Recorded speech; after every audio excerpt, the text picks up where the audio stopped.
Ngayon naman, since nakita natin kung effective ba, sinabi natin oo. Well, ano naman yung other side, yung dangers of using dating apps? Well, I have something to say about that. That's why I'm scared of dating apps, downloading dating apps. Kasi nga, mga crime stories, as I've said kanina, you never know, makikipag-eyeball ka, yun pala, diba? Like killer, or like, yeah.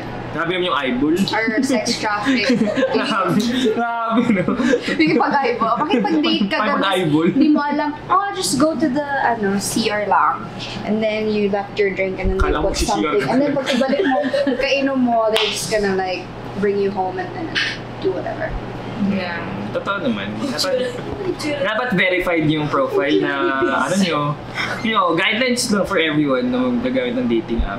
Kayo ba? Ikaw, ano yung safety, precaution mo nung gumagamit ka? Ako, ginagawa ko, pag meron ako nakamatch, sinesearch ko kagad sa Instagram or Facebook.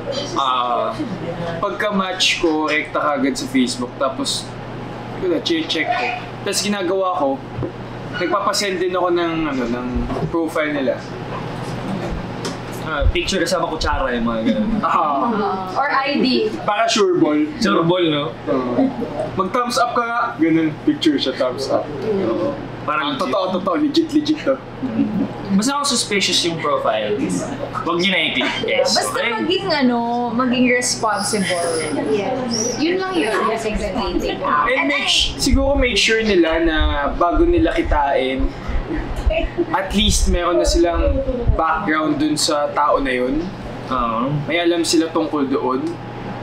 Kasi mahirap na makipagkita ka sa tao na hindi mo talaga totally kilala. Yeah.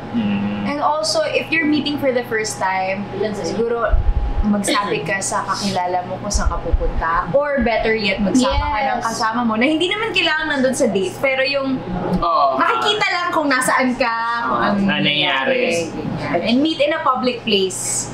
Para sure na wala mangyayaring masama. Sure. At huwag ka sumama na kayong dalawa lang kung hindi mo pa naman yung as in, hindi ka pa comfortable with this person. Mga ka-ATM, when in doubt, trust your gut.